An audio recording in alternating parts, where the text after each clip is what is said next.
Welcome aboard the Athletics Can't Wait Jets podcast, your nonstop shop for all things Jets with Tim McMaster, Zack Rosenblatt, and Marissa Dunn. Can't wait. Hey everyone, it's the day before the first game of the preseason for the Jets, in which a lot of Jets starters won't play much, but it is also organized football. So let's go. I'm Tim McMaster, along with the Athletic Zack Rosenblatt, our Jets reporter. Subscribe to YouTube if you haven't. If you're watching us, give us the thumbs up as well. Tell your friends. Subscribe to the podcast on Apple, Spotify, wherever you're listening. We appreciate that. If you are watching us live, at the end, we're going to try to take some questions. So throw some questions in the chat and whatever comments you have as well. We got a lot to get to. We're going to talk about just news around the team since we last spoke. It's been about a week. We're going to do stock up, stock down over the first 2 weeks of training camp. And of course, look ahead to Thursday night's game in Canton. Zack, you are not in Canton yet, currently in New Jersey, heading to the airport a little bit later today. Have you been interviewed by Hard Knocks yet? I have not. They want their ratings to stay on the up and up. They don't want it to decline. So I have not been. I did see the trailer. It is kind of weird seeing the Jets be a part of the trailer, even that we know that it's happening. You see the Hard Knocks trailer every year and seeing the Hard Knocks noises and stuff going along with stuff that I saw in practice. It's pretty fascinating. But I'm excited for the Marissa Dunn Bowl tomorrow. That's for sure. Yeah, and we will get to that. Obviously, the Jets' perspective, and then what we expect from Michael Dunn as well. We got to see some photos of Michael on the field with baby after practice yesterday. That was pretty cool. So it's been fun to kind of ride along with that storyline as well. All right, let's get to the news. And the first thing I was going to talk about is already in the chat, so we'll get there first. When we last were on the podcast, Dalvin Cook was planning to visit the Jets over the weekend. He did that, took in a practice, obviously had some conversations with the Joe Douglas, the coaching staff. He is not a Jet as of now, as we record this on Wednesday morning. So where does the situation stand with Dalvin Cook? I would say I've never really quite seen something like that where a guy who's on a free agency visit is kind of getting paraded around practice and fans are cheering for him. And it was very interesting seeing, Aaron Rodgers. I'm sure Sean Payton loved it. So all of that and then him leaving without a deal, weirdly makes me think they're less likely to sign him than I did before that visit. Because it's almost like he's being too loud about his interest with the Jets, and I think he's trying to get other teams to offer him something. I don't think the Jets are necessarily budging on how much they're willing to pay him. I don't know what they've offered him. It's probably less than he wants. I think he's asked for throughout this process. I think he's asked for a little too much. And as you've seen with the running back market this offseason, teams are just not willing to pay running backs. So you might have to settle for something. So I think it ultimately depends on if he wants to stay home in Miami, if he wants to go to the Jets. I don't know if the Patriots' interest is real. So maybe he just sticks in the AFC East. I don't know. But I don't get the sense that it's going to wrap up quite yet. So this might be another week or two before we even know where he's going. But I don't have a great feel. I would say I'm less confident he's going to be a Jet than I was before, though I still do think it's a good possibility because I think Aaron Rodgers does want him. He did just restructure his contract right before that visit, which cleared up some space for the next couple of years. So I think they need a veteran running back. I think we've talked about this. I'm not entirely confident in Michael Carter as a lead back. I think Zonovan Knight's had a really good camp, but at the end of last year, as teams started preparing for him, it wasn't as good. Izzy Abanikanda is still adjusting the NFL, so I think they could stand to add a veteran of some sort. And Dalvin Cook is the best one on the market, obviously. I wonder if he's just waiting, and this sounds terrible, but waiting for an injury somewhere else. Yeah. Right. Because then the price goes up. Desperation. Yeah. And I don't mean that in he's hoping somebody gets hurt. I'm just thinking right now there's not a lot of options, but the moment an RB1 goes down for another team, suddenly the market opens up for Dalvin Cook. And it's just a matter of how long is he willing to wait for that versus just signing. And so maybe he does end up being a Jet, but not until running backs across the NFL stay healthy for the next week or so, Yeah. The running back situation is so wild across the league right now. You look at the Colts with the Jonathan Taylor stuff. So yeah, I think that is definitely a thing that these guys think about. I think that he's trying to wait out until a team becomes desperate enough to give him the money that he wants, clearly. And the Jets have talked about confidence that Breece Hall is going to be back week 1. We've talked about this a lot on here, obviously. And he's not even going to be back in practice for a couple weeks, is what Saleh said. I think he said he anticipates a couple weeks from now, or like definitely not the Panthers practices next week, so maybe the Buccaneers ones the week after that. And if he's only just starting practicing 2 or 3 weeks before the season starts, like, I don't know. Even if he plays week 1, he's not going to be a full workload. And they have their first 6 games are the hardest stretch of the season, so they need their best possible offense out there, especially this Garrett Wilson thing, which we're going to get to. You see that happen, and it's going to wind up being a minor thing. But in the moment, you're like, oh crap, they're losing their best weapon, and they have Breece Hall, who's still working his way back. So I think Dalvin Cook is going to be a real possibility until the moment he signs somewhere else, I would say. Yeah, good transition to Garrett Wilson. He's next on the list. It is a low ankle sprain, which in my experience is better than a high ankle sprain, because anytime somebody gets a high ankle sprain, everything comes, like all these terror stories come out, right? About because I think a high ankle sprain is closer to like a broken leg than it is a sprained ankle. You know what I mean? But a low ankle sprain is a legit sprain like we think of it. So that's the good news, is that's what it is. And he's supposed to be back Saturday, but I feel like until somebody sees him run a clean route in practice, we're just going to be a little nervous. Well, and I get why everybody freaked out on Saturday, because he's, probably one of their 3 or 4 most important players. But what I would just caution against running to the fantasy football doctors on Twitter when they're just analyzing it based on a video, because especially a grainy practice footage video. Like I just don't think you should listen to those. Like if you remember, I think there was some people who thought Zach Wilson tore his ACL last year when he in the preseason, and that wound up not being the case. So I'll just caution against the freakouts in the immediate aftermath. I think the fact that nothing ever came out about it being serious within the next day or 2 after it happened meant that it wasn't serious. And so I get the feeling that they all feel like they dodged a bullet there. I think they're gonna, wrap him up and try and keep him in a bubble as much as they can for a little while. But he does have to get. I mean, I know the chemistry is coming along nicely with Rodgers, but you can't just stop that for a few weeks. Yeah, you know what I mean? Totally. Yeah, I mean that if there's anything other than the fact that who knows what this is and if it lingers or whatever, I guess. But yeah, the fact that he's losing rep and time in this offense with Rodgers, learning all the things that Rodgers does and building their chemistry even more. Like, yeah, for sure. That's the biggest negative. I'm not concerned about that yet, especially if he's back, whether it's Saturday, Sunday, or for the Panthers practices next week. Or I'm curious if they ease him back or how it looks. But yeah, they dodged a bullet there.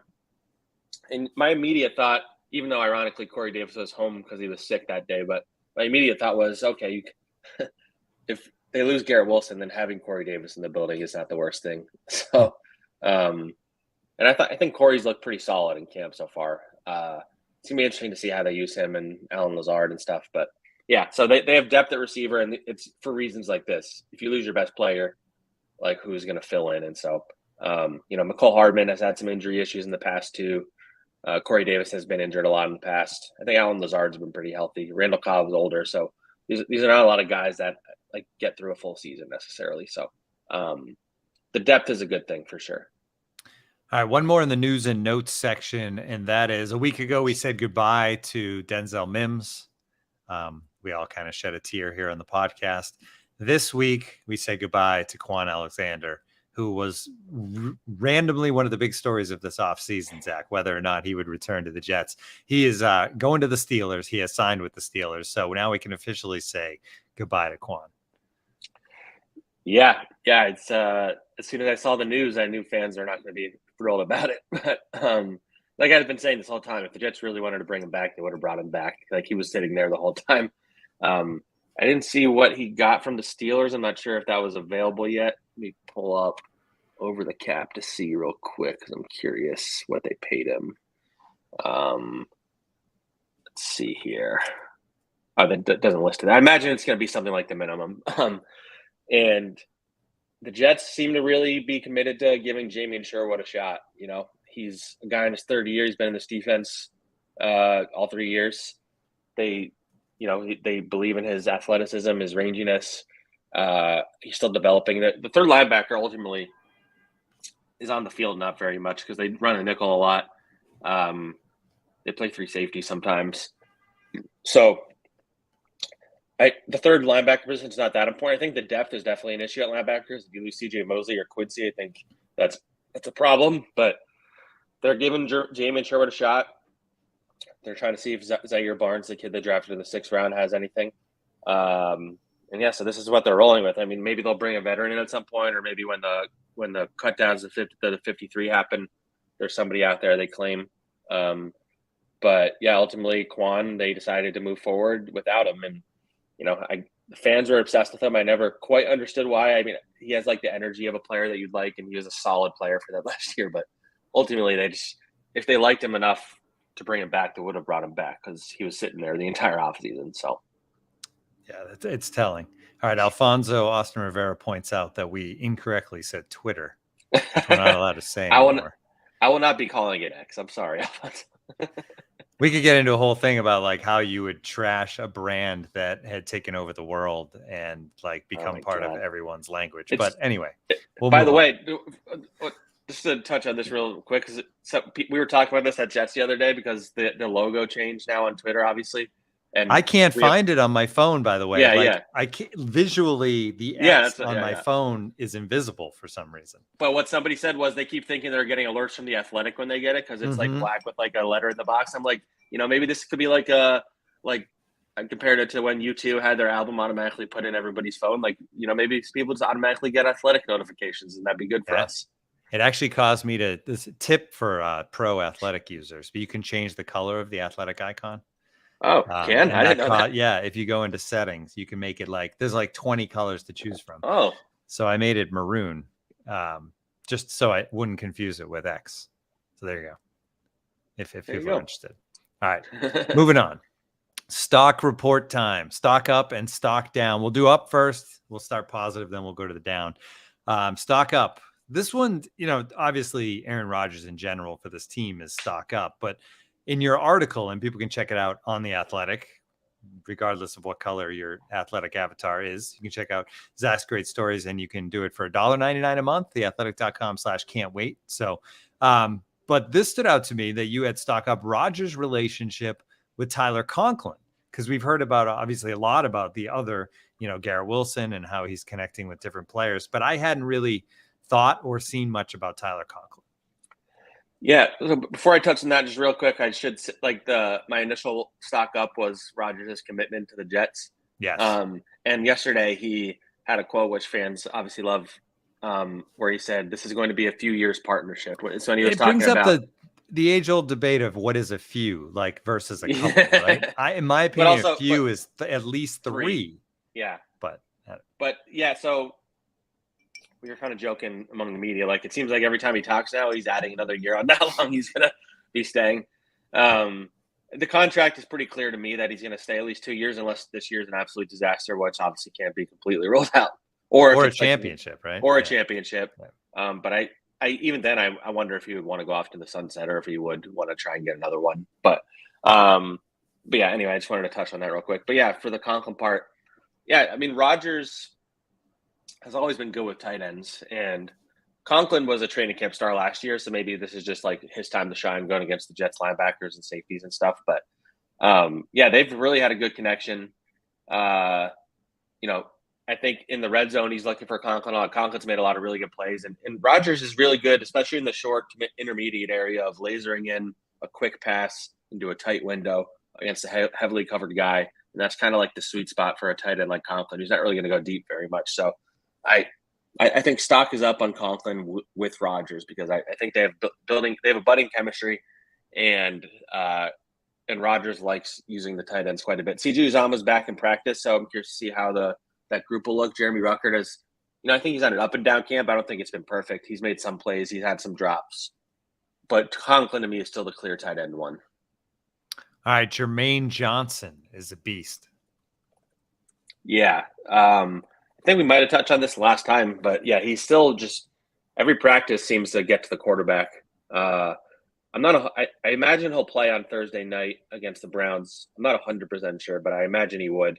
But yeah, he's getting pretty even split of snaps with Carl Lawson. I just think he looks like just ready to go off. And if I was like picking somebody to have like a surprise breakout or something where they, at the end of the year, you're looking at their stats and you're like, whoa, Jermaine Johnson had 8.5 sacks or like whatever it is. Like I think he has that kind of ability and talent, and he just looks the part. So I'm curious to see if this translates to when he's not going against Jets offensive tackles, is what I would say. And we'll touch on that when we get to stock down. One more stock up. And again, there's a lot more of these in your story. I just picked the ones that I found to be the most interesting. And Tony Adams could be this team's starting safety and is playing to that level so far. I mean, you could throw anybody in as a starter, but he's actually playing at that level. He's maybe been the biggest surprise at camp for me because I knew that they all liked him in the building. And, he fought his way onto the roster last year. He was not a lock. He had a pretty good camp last year. But this year he's been one of the most consistent ball hawks on the Jets defense. He's made plays. He intercepted Rodgers the other day.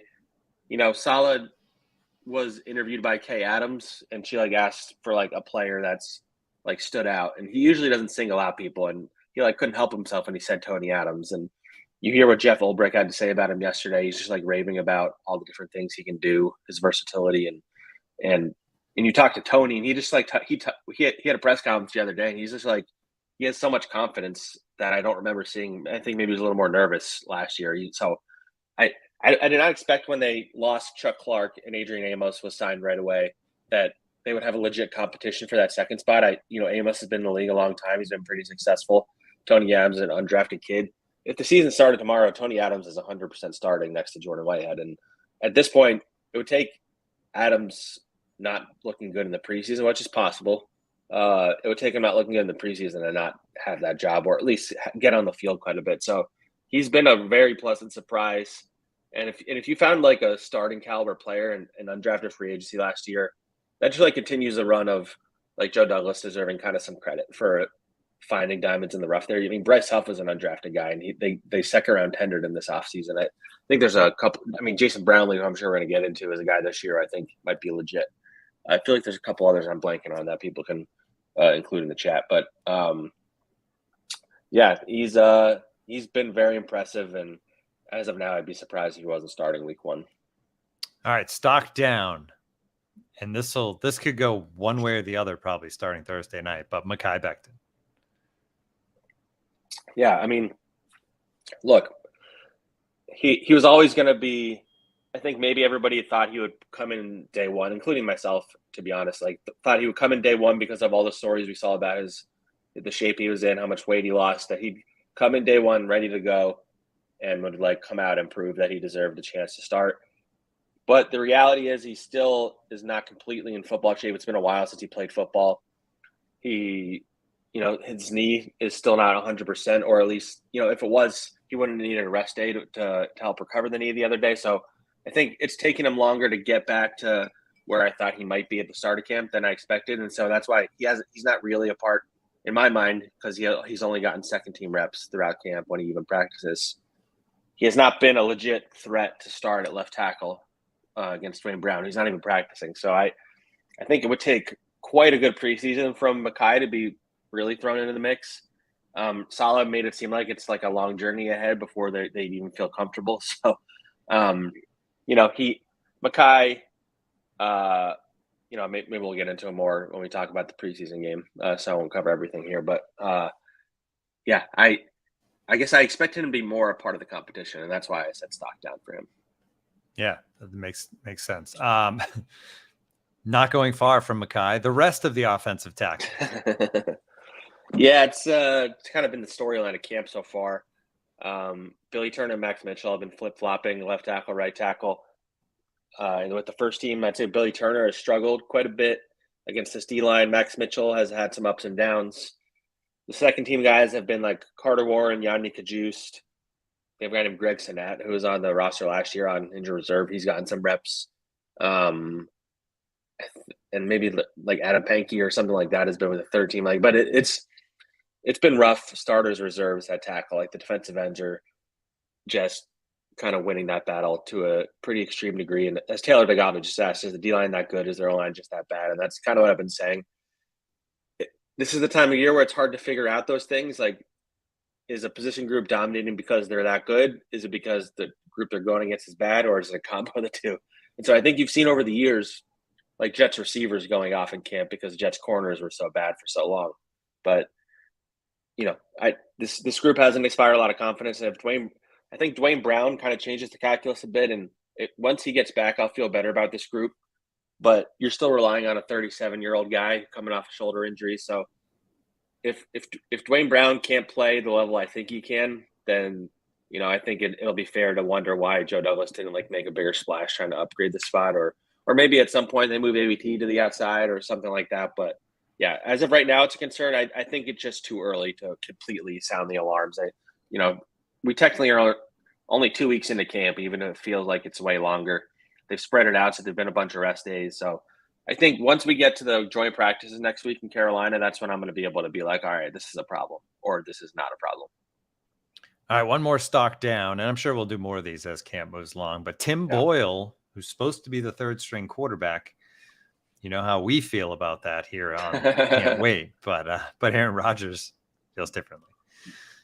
Yeah, he had Tim Boyle had a good practice yesterday. He made a few really good throws down the field. One to Jerome Cap, the other to can't remember, maybe Malik Taylor. But yeah, generally I don't think he's had a particularly good camp. He's been a little inaccurate. Chris Strevler, Strev isn't a perfect thrower by any means, but he has an ability to make plays with his feet. I think he's just had a better camp so far. I think the preseason is going to be very key for that battle.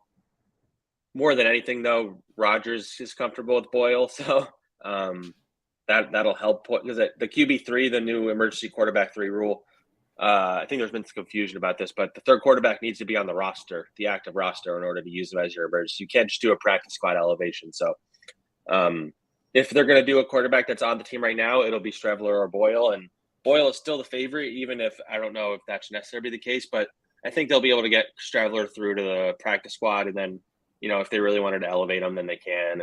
And then they could, if they wanted to use him like they did in that Jaguars game or whatever, or even the week before, I feel like maybe they had some packages for him. I can't remember. So yeah, Tim Boyle has not been great, but the preseason will be the biggest test for him. All right, let's shift our attention to the preseason and Thursday night's game. What to expect? Who's going to kind of play that we'll be interested in, and also, what we're most excited about and looking forward to as far as this game goes. Let's start on the offense. I mean, we already talked about Becton. We didn't mention his comments Tuesday. So I think he's obviously maybe the biggest key on Thursday, seeing how he plays. But he kind of stepped back a little bit from his offseason comments where he obviously blamed the coaching staff for the injury. And then he said he would only play left tackle and all that stuff. Tuesday, he says, wherever they want me, I just want to be on the field. That took some maturity.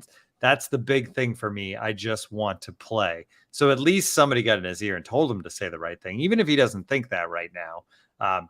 In his position, man, he's got to be humble. Yes. He hasn't earned the right to have anything given to him. And I think that's kind of the point you read between the lines with Saleh's comments. Sometimes when he's talking about Dwayne Brown or he's talking about Max Mitchell, he's always like, they don't think they just deserve anything. They go out and they earn it. And it's hard not to take those moments as like shots at Mekhi. So I think, he put a target on his back with those comments he had where he criticized the coaching staff.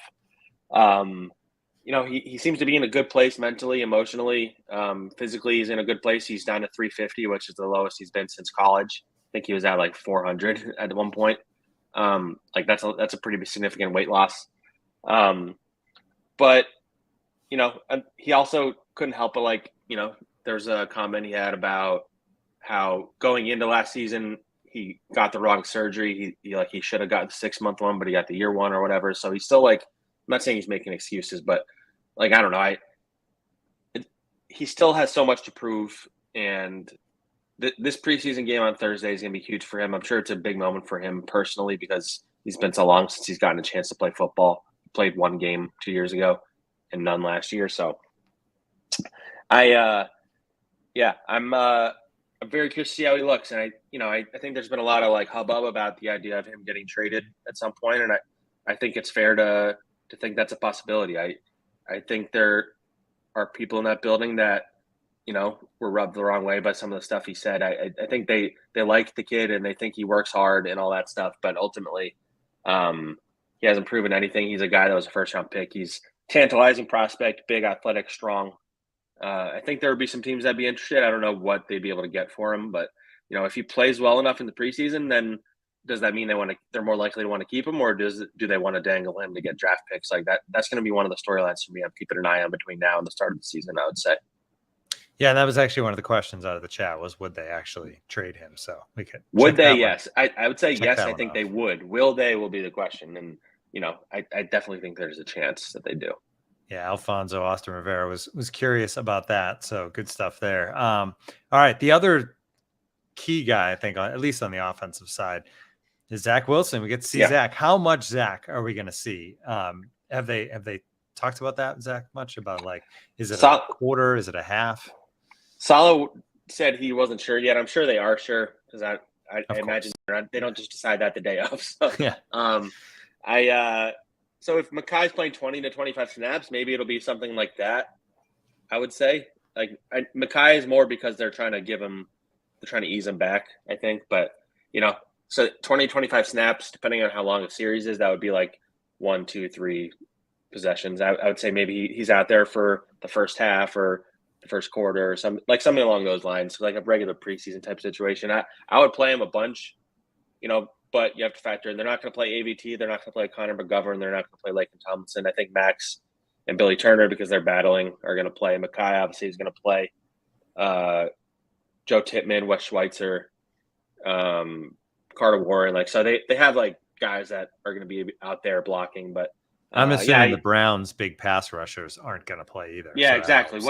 That's a good point too. Yeah, what should be good for the offensive line to go against not defensive line that's not as good as their own. So, but yeah, Zach Wilson is the biggest storyline of the preseason for sure. That everybody said the right things about him. He hasn't talked since the preseason started, which is a little frustrating. I don't know why exactly we haven't spoken to him yet. He's going to talk after the game, but. I think he's shown some signs of improvement. I don't think the inaccuracy is still there. He makes some throws sometimes that are way off, and I'm confused. But he also has done a better job of. I don't think he's thrown a pick. So, and I think most of his throws have been, even the bad ones, are to an area where it can't get intercepted, which is progress. I think he's done a better job of progressing through his progressions, which was an issue last year. But ultimately, confidence was my biggest question mark for him because he had none last year. He was scared to be out there. So. When the lights are on, everybody's watching him on Thursday night. Is he going to look nervous? Is he going to look like he did last year? Is he going to revert back to what he was, or is having Aaron Rodgers there? I think Aaron said that he wants to be in the headset and he wants to be a part of the process on Thursday. So maybe having his soothing voice in Zach's ear will calm him down. But yeah, so I'm encouraged somewhat by how Zach has looked. I don't think he's shown enough to say that guy can be a starter anytime soon, but I've been reserving judgment until we see him in an actual game setting. So it's going to be very interesting to see how he looks up Thursday because this is really big for him. It's also quarterback in general, I think, is fun Thursday because, assuming Zach starts and then however long he's in, once he's out, then it's the Boyle and Strevler show, which is exciting as well. I think as far as I'm concerned, just seeing these guys. Yeah. Boyle obviously has to make up for what we were saying, how he struggled a little bit, and people just love seeing Strevler play football. Well, Mr. Fourth Quarter too. That he led 3 comebacks in the preseason last year. Yeah. So the legend of Chris Strevler will continue, I think. So that brings me. That kind of we can transition to what we're excited about, and I think one thing is Jason Brownlee, who a lot of the preseason is who you're matched up with, right? If you're Jason Brownlee, no offense to Chris Strevler, we love you, Chris. But if I'm Jason Brownlee and I really want to impress in the preseason, I'd probably rather have Zach out there with me throwing the passes, right? Just from timing and arm strength. So who does Brownlee, who I think everybody wants to see, who is he on the field with?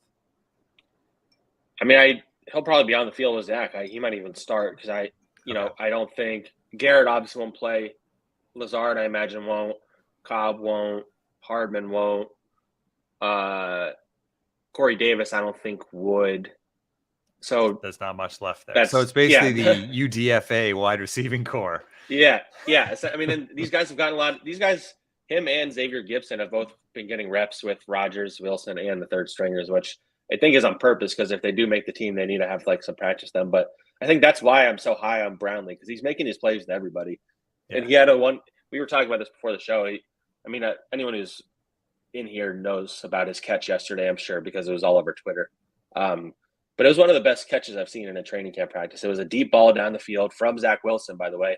It was one hand. He leaped up, caught it with one hand, brought it in, caught it, landed pretty hard on his arm. And I think Saleh said he was a little tingly in like his wrist or something like that. It seemed like he was fine. I imagine he's going to play on Thursday, but all I could he's been good enough in camp. And I know, it's training camp and you have to take it with a grain of salt. Sometimes I overvalue this stuff every year and then I come back and regret it. But he's looked good enough that he's one of those guys like, how did this guy go undrafted kind of thing? Like Saleh even said, like, I always laugh at comments like this, but he said we really wanted to draft him. Well, in my head, I'm like, well, then you could have drafted him. But yeah. But so he made it out of the draft, and so they made him a priority, and they gave him over $200K and guaranteed money, the most for any of their undrafted rookies.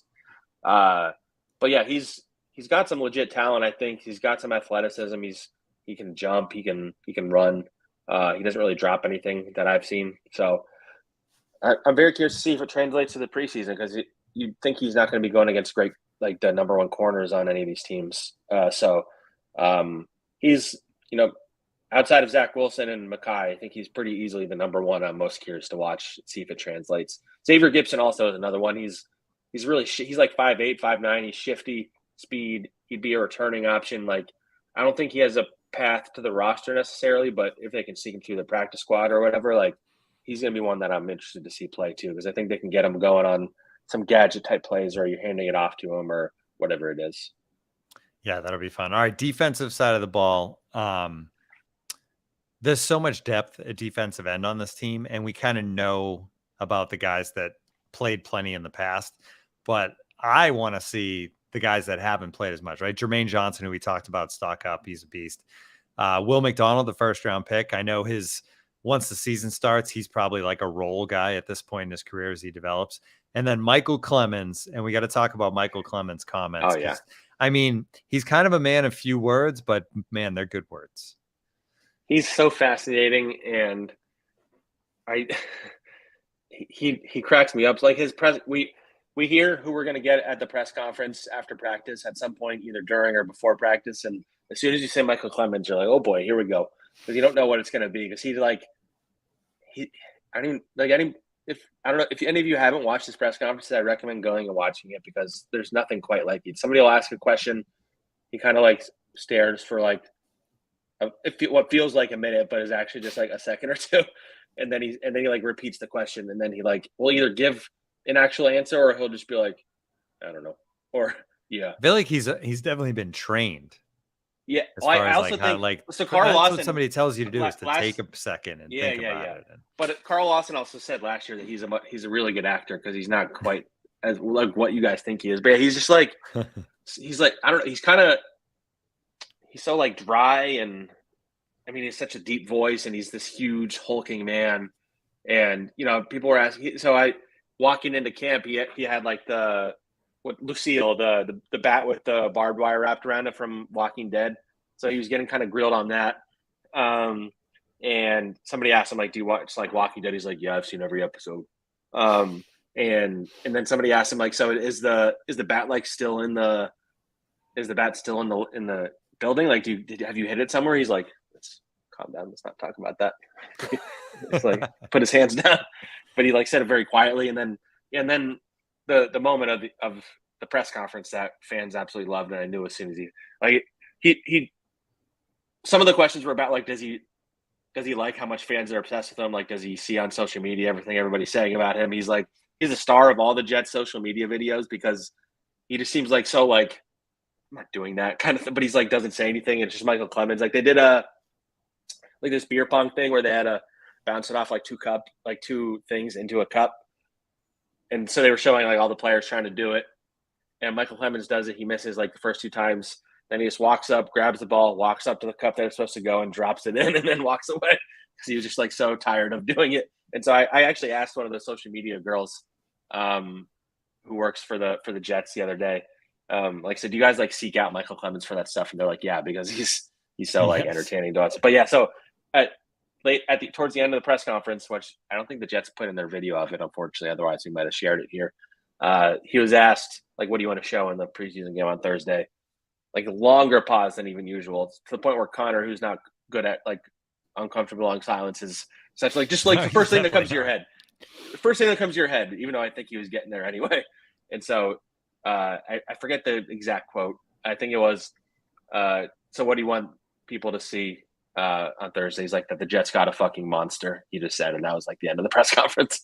And it's just like so perfect. And I just feel like there's no way that guy is not going to be really good. I don't know. Something about the way he carries himself, the way he looks, you know, he's very like chiseled. He bulked up to like 285 or something. Somebody asked him how much he weighs. Even just like, he takes everything so literally too. He's like, so how much do you weigh? He's like, depends on when you're asking. Before breakfast, I weigh 285. Like before breakfast, he had to make sure that. And it's just like stuff like that. It's just like he's one of my favorite characters on this team, and I really hope he's featured in Hard Knocks for sure. One more thing we're excited about for Thursday night, I think, is the other side, the other team, and Michael Dunn, because he's probably going to get a good amount of time on the O-line for the Browns to see how he does against this Jets defensive front. That should be fun. Yeah, Michael Dunn. It's the Michael Dunn Bowl. He's got to put on for his new child. And, who will be in attendance, maybe. I'm hoping to see Marissa during the day that day out in Ohio. I hate that I have to go to Ohio twice this year. Sorry if anybody's from there. I'm not a huge fan of that state personally, but somebody asked if Elijah Moore is playing. We can get to some questions. There's some good ones in here, but I don't know about that. I doubt it, I would say. Because he's like, based on the training camp reports, he's been like their top receiver or their number 2 receiver. So I can't imagine they would play him. Although if there was a game to play him, right, it would be this one. Although 6 months after my story, he decided to finally say that he never said those things on the floor that I reported. So take that with what you will. Waited 6 months to say it, but whatever. So I don't know if he's going to play. But yeah. Oh, Michael Clemens versus Michael Dunn. Oh, man. I don't want Michael Dunn to have to do that. It's going to be tough for him. Yeah. All right, you want to get into some of these questions? Yeah. There's a bunch. All right, let's start. Actually, way back. I think this one might have been even before we went live. This one came in from Jet Engine. What's the story with Tippmann? Is he struggling or is he just getting acclimated? I think it's acclimated more than struggle. I just think they don't trust him enough yet to give him legit reps. Which, you know, in retrospect, you think about it. Aaron Rodgers is playing, a rookie center. Like the odds, once they brought back McGovern, I feel like maybe we should have all realized that it was unlikely that Tippmann would be the starter right away. And the fact that he hasn't gotten a single rep with Rodgers in camp kind of says it all. So I think they're easing Tippmann into it. I get the frustration from fans because it's a second-round pick, and you look across, the interstate in East Rutherford and the Giants rookie center, John Michael Schmitz, who I believe was on the board, is their first-team center. So I know fans are frustrated, but I think the fact that they brought back Connor McGovern at that price and he's been a solid center the last few years, I think you can be comfortable with that. And then, as time develops, they'll throw Tippmann in and he can be a kind of swing backup at center and guard. But ultimately, they just don't think he's ready yet. And so he hasn't even gotten any second-team reps with Zach Wilson. So the preseason, again, will be big for him, as will the joint practices. Saleh basically said he wants to know the starters, or at least a starter at center, by next week. It's pretty clear McGovern's a starter because he's not even playing tomorrow. Yeah. So they're saying it without saying it. Wes Schweitzer's gotten some reps with the first team, and it hasn't looked very good. He's had some bad snaps. So it'll be Connor McGovern's job. But, it wouldn't be shocked if Tippmann was starting by the end of the year if, he was ready, because they'll play the best 5. And talent-wise, he should be one of those 5. All right, up next, Sargent, I guess, CVO. With the cap space now, who are we trying to bring in other than Dalvin Cook? I don't think there's anyone specific. I think, as Roger was saying, it was more about there are players available now, and there will be players available at the trade deadline. There's more than ever that are available at the trade deadline. He kept alluding to that. He did that in his Peter King interview as well.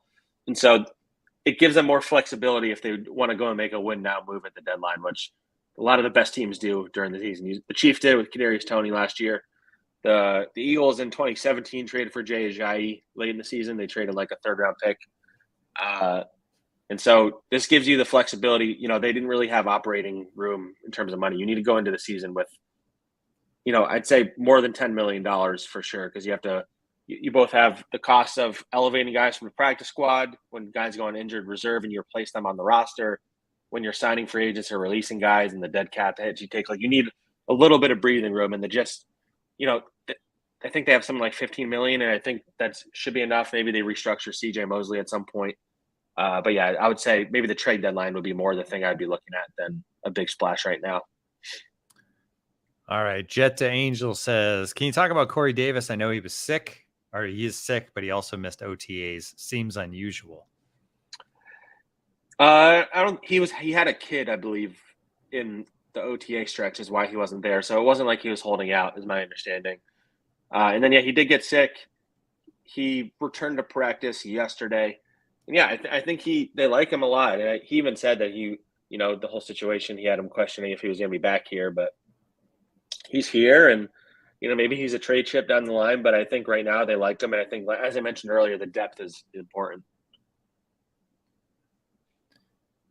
Sorry, thought you were I'm trying to find another one. You're good.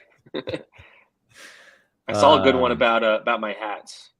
Oh yeah. We can get to the I'll look for it to bring it up. But the basic question was, what comes first for Zack Rosenblatt? Do you pick a hat and then choose an outfit to go with it? Or do you choose an outfit and then find the hat?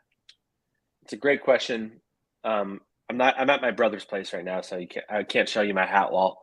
But I would say I usually pick the outfit and then match the hat with it. But there are some days where there's just like a hat I'm looking at and I'm like, you know what? I haven't worn that one in a while. I want to wear that one today. And it doesn't match with what I'm wearing. And so I adjust the outfit accordingly. So it is a process. I have way too many hats, some that I don't even wear as much as I should. This one I got from Nashville, Bluebird Cafe. It's a cool little music joint where Taylor Swift was discovered. I'm wearing my Taylor Swift shirt right now, actually. Shout out Which to shirt? Marissa. What place is that? Since I was just down. Bluebird Cafe in Nashville. Gotcha. It's like a small music venue. It's like a famous spot where it's like very intimate. And the musicians sit in the middle of it, and then everybody has like seats all around it, and they perform in the middle. Taylor Swift was discovered there. Like, a lot of musicians have played there that are like huge, and it was amazing. And my girlfriend got me this hat when we were there. It was very sweet of her. I know that you are a Swiftie, Zach. I am. I'm a converted Swiftie. So yeah, I appreciate you asking about my hats. Yeah. And all right. Oh, there's a lot of questions in here. Yeah, they're flooding in now. They sensed my not being able to find anything.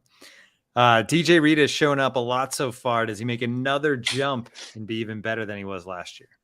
I'm happy somebody asked about him, because I feel like he kind of gets thrown under the radar again. But I actually talked to him recently because I did this story on Sauce Gardner and Darrelle Revis that came out yesterday. And I want to talk to him for that. And I started talking to him about him, and I might write something about it soon. But like, he just seems like he's in such a good place mentally. You know, last year he lost his dad. He had a kid last year. He got married recently. And you just hear him and talk to him. He's like such, like, the vibes are like immaculate with DJ Reed, I would say. And so on top of that, you watch him out in the field, and I think he's been shutting down pretty much everybody he's been covering. He's gotten multiple pass breakups against Aaron Rodgers. He goes all out in practice. He should have made the Pro Bowl last year, and I think he's going to be even better this year, personally. So you combine that with Sauce, and you think you have the best cornerback duo in the league. But DJ Reed, I do think he makes the jump. He's comfortable in this system. It's his second year here. He's a leader on this team. And I just think he's an absolute stud, and he doesn't get enough credit for it league-wide. All right, let's throw this one. Maybe this is the last one. Do you feel comfortable with Dwayne Brown returning healthy to be the left tackle, or do you think the Jets are looking around? I don't think they're looking around. I could be wrong. It's hard to find a good left tackle this time of the year because most teams want theirs, and they're not trying to get rid of them. So I do feel comfortable with Dwayne Brown. If he's healthy, I think they're easing him back. And, if you remember last year, I don't think he was even on the team yet at this point, or maybe he had just joined. around that. I feel like it was later actually. But yeah, I think if he's healthy, I think he's a solid left tackle, and then whoever's better between Max Mitchell and Billy Turner on the other side, and you roll with it. But I get the concern, but I believe in Dwayne Brown more than I think some fans do. So there is a question about the MetLife turf. I think we should wait on that until we see some games being played there, and then we can kind of get the players' opinions on it. Yeah, I haven't heard anything about that necessarily yet. I think that's more to the Giants side of things. One thing I wasn't sure if you were going to go to it next, but you brought up wanting to come up with a name for our live listeners. It's exactly where I was going, and we got some in, so let's talk about them. Still your transition. Yeah, no, all good. Well, so I'll say the ones I had, and we can throw these maybe in a Twitter poll. I'm sorry, an X poll. Yeah, or if anybody has any other ideas, feel free to put them in the chat too. So, actually, I pulled up the tweet because I want to give the guy credit. Somebody tweeted at paper_GS. Tweeted at you and me. He said they should be called the cabin crew because this is his quote. We spend most of our time waiting for the two pilots to get on board to finally take off. Yeah, I think that was the best submission that I've seen so far. I can't remember. Tarmac. How about the fitting? Like this just popped into my head because of that, but like the tarmac because everyone's always waiting on the tarmac. That's good. Somebody said can't waiters. I can't remember if it was Dan Botter or Taylor Delgado or one of our loyal guys. And then somebody DM'd me the Zack-O-Lights, which I got that too. Yeah, I got the same DM from Doc Ad, and he's in the chat. I appreciate. Today. Yeah, I saw him. I think that's funny, too much ego for you. Yeah, I don't even like myself that much. So, but yeah, if you guys, I think we should do a poll when we have like a good number of these, and we'll see. Athletic supporters from Stephen Engel. That's more of a company-wide thing than just like the podcast, but. Yeah. I like cabin crew though. I'd say that's the leader of the clubhouse in my eyes. Yeah, that's good. I actually thought waiters would be kind of funny, but then it just sounds like because it's like can't wait, but waiters, and it just sounds like you guys are serving us what you're not. So. Yeah, no. Hopefully we're serving you in some way. That's what the point is here.